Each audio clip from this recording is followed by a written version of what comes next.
Welcome to Living in Truth Ministries, where our passion is to find truth. Now, one of the most important skills one needs in order to search for this thing called truth is a skill called logic. This being the case, one finds themselves asking two very important questions, which are, what exactly is a skill called logic, and why is logic so important to have in order to find truth? It makes sense that one asks these questions because although we naturally use this skill and have been using it for most of our lives, we rarely even think about them, just as we do with our skill of walking. We all walk on a daily basis and rarely ever think about how it even affects our lives and what would happen if we practice it so that it becomes better. The same is true for logic, except with logic, we don't even realize we're using it at all. To understand our relationship with logic, we're going to first have to find out what exactly is logic. Logic's rough definition is best pointed out by Dr. Jason Lisle when he makes the following statement in his work, Introduction to Logic. Logic is a study of the principle of correct reasoning. That is its definition. To be logical is to think rightly and to draw reasonable conclusions from the available information. Basically, Lisle is saying that logic is how one does critical thinking. Logic is a skill we use so that we can come to proper conclusions or answer to questions or situations that come in our day-to-day lives.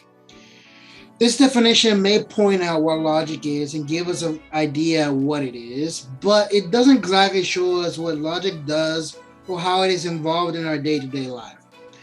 There are about three main ways in which logic affects each and every one of our lives, and this points as to why it affects not just our ability to assess what is true, but also affects our perspective of life in general.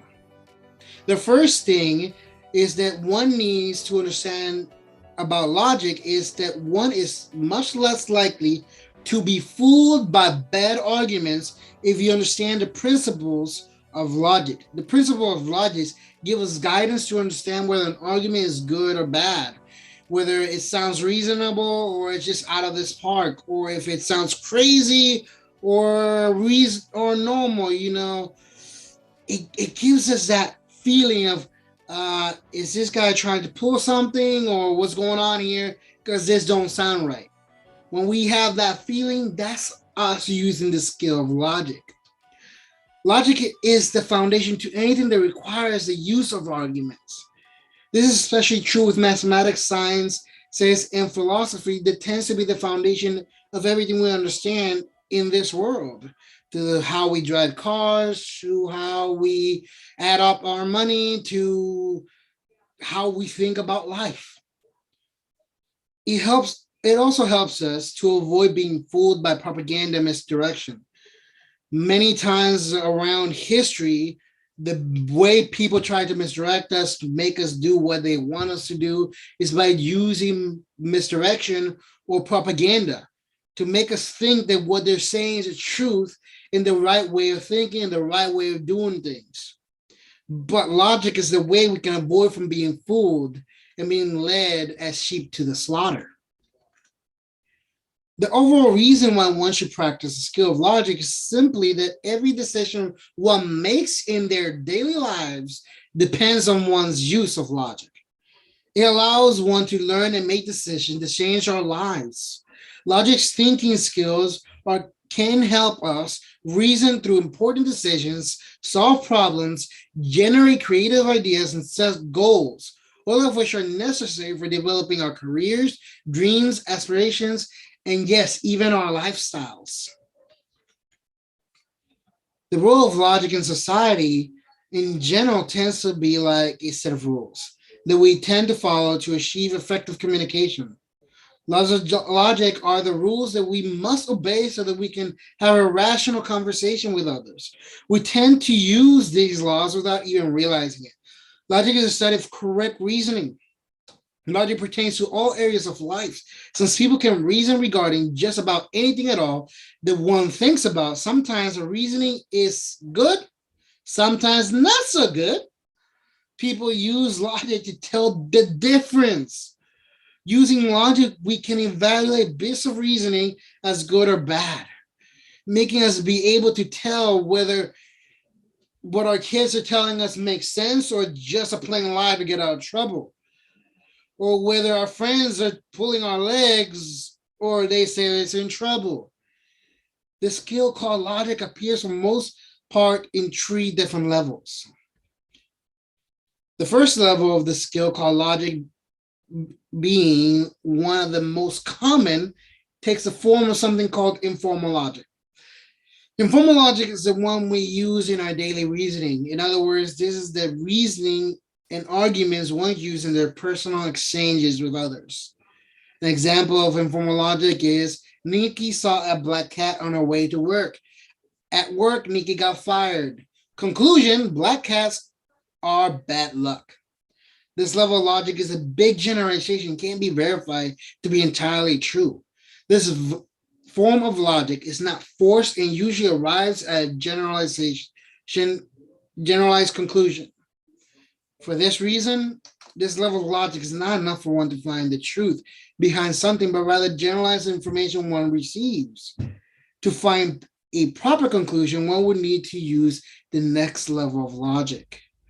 Now, the second level of logic is when we use deductive reasoning and premise to find a formal conclusion to a question or situation. This form of logic is known as formal logic.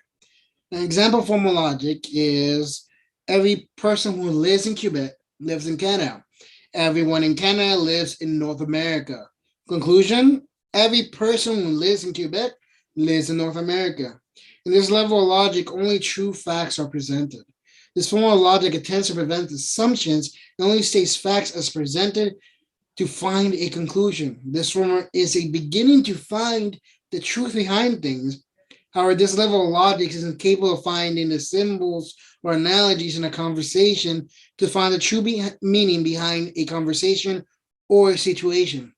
For example, if someone does really well in something and another man makes a statement, "You're killing it," just listening to the conversation will lead to confusion. In such a situation, to find the meaning behind what was going on, a higher level of logic needs to be made. For this, we need the next level of logic. The next level of logic deals with how symbols relate to each other. It's called the symbolic logic. It assigns symbols to verbal reasoning in order to be able to check the accuracy of the statements. An excellent example of this kind of logic is algebra. When we put a meaning behind x in an equation, we're using a symbolic logic. This level of logic allows us to read between the lines and see past just information before them to find a more accurate conclusion to a situation, problem, or question that arises.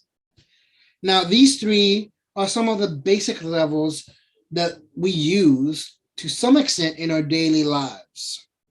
And they serve as a starting point of one's journey to find the truth. However, in this journey, one can come to have false assumptions before one even begins their logical analysis, making it easy for one to fall into the deception. The reason for this is because one believes in these assumptions before logically analyzing all the information in a logical manner. This makes it possible for one to start lying to themselves that the conclusion of their analysis is the same as their assumption. Now that we understand how logic affects our lives, we are able to understand and must become aware of what affects our logical way of thinking as well. The major contributor of which can be called presuppositions.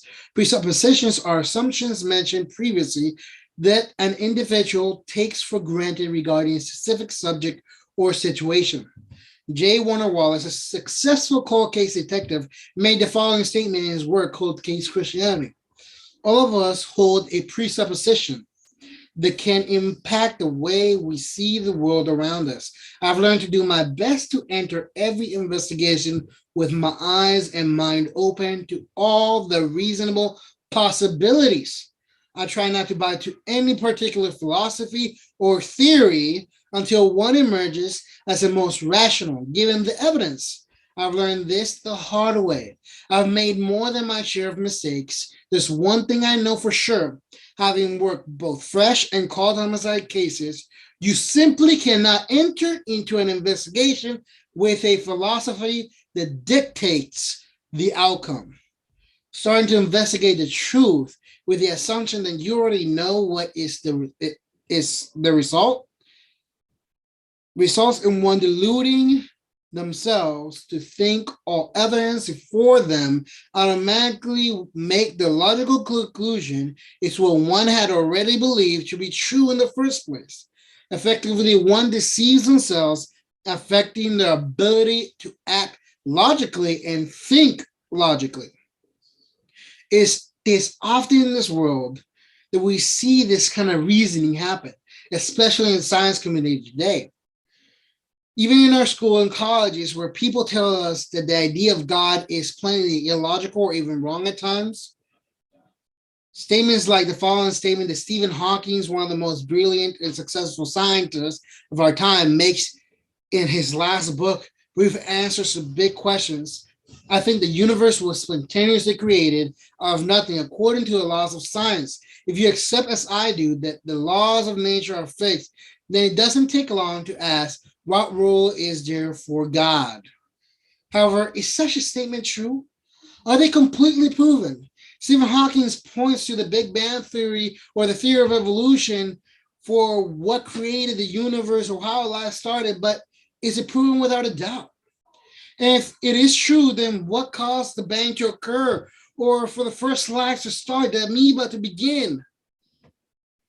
For example, take the first law of thermodynamics that basically claims that one can't get something out of nothing in a closed system, basically making the Big Bang Theory impossible, which states that a big explosion created everything around us, and that big explosion came out of nothing.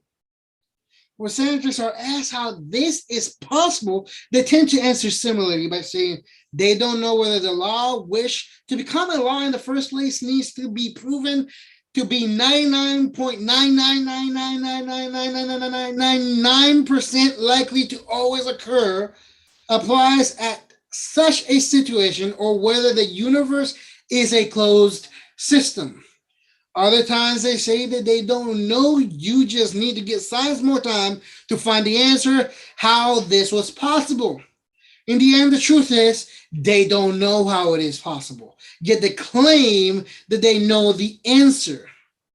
They have more faith towards a natural solution that Christians have in a supernatural and all-powerful God.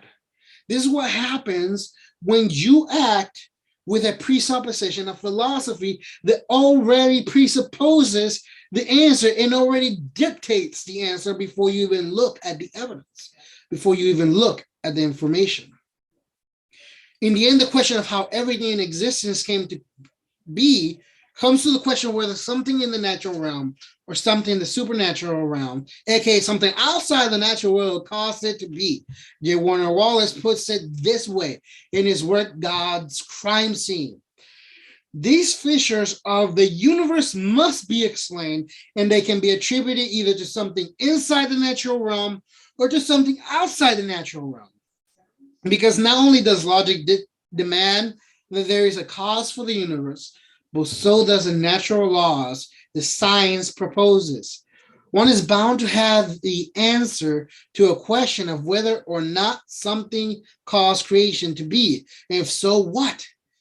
The most logical conclusion would be a being or thing from a supernatural source that caused the natural world to exist, rather than to claim against the laws of nature and the natural causes created the natural world before it even existed yet.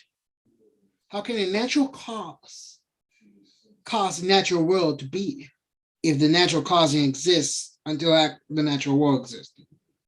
Science points to a starting point, making it possible for God-like being to exist. Yet so many people reject and say it is either logical or stupid to believe in a supernatural being or cause.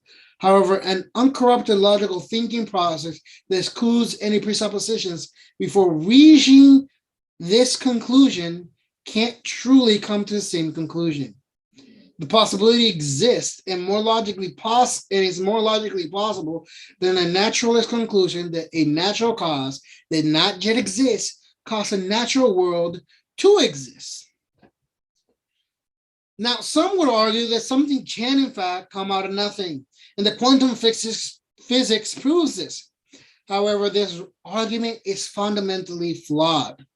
Quantum physics does not argue that something comes out of nothing, but rather something can come from a quantum vacuum, which is not nothing. It is something that exists within the natural world we live in. Yet others would argue that the universe had no beginning whatsoever, making it infinite.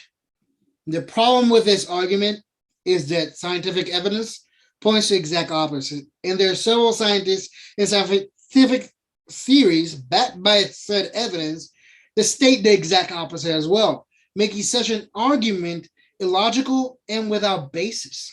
It's just a desperate attempt to answer to a question that seems to have no answer with a natural point of view.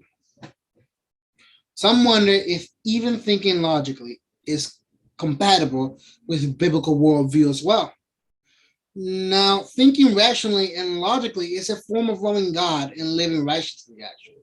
Logic is to reason correctly after the way God reasons, for whom we are designed after. In fact, we're commanded to think like God, to emulate his character, as seen in Ephesians 5:1-3, which states, follow God's example, therefore, as dearly loved children, and walk in the way of love, just as Christ loved us and gave himself up for us as a fragrant offering and sacrifice to God. Christians also need to take captive every thought into obedience to Christ, as it is pointed out by 2 Corinthians 10:5. God even calls his people to reason with him and connects it with the sanctification process in Isaiah 1:18, which states, come now, let us reason together, says the Lord. Though your sins are like scarlet, they shall be as white as snow. Though they are red like crimson, they shall become like wool. All these passages clearly point to God wanting us to reason and use the skill of logic. But the most important of them all is the passages where Christ provides us with the greatest commandment, which can be found in Matthew 22:36-37, which states, Teacher, which is the greatest commandment in the law? What's the greatest commandment? What's your highest statute? What's your highest priority in the law? Jesus replied, love the Lord your God with all your heart, and with all your soul, and with all your mind. As part of the greatest commandment, we're called to love God with our minds, every part of our minds, with reason and logic included in this. It is part of the worship a Christian is called to do for God as well. It's part of our love for him. For us to truly love him as he wants us to love him, we are supposed to reason using the skill of logic he has given us. It is of the highest priority to God for us to reason with him, to use the gift of logic that he has given to us. Thank you guys for watching this video. And if you guys like the content in this video, please like and subscribe to the channel. If there's any questions that you may have regarding truth, please leave a comment down below. And have a wonderful and blessed day, guys.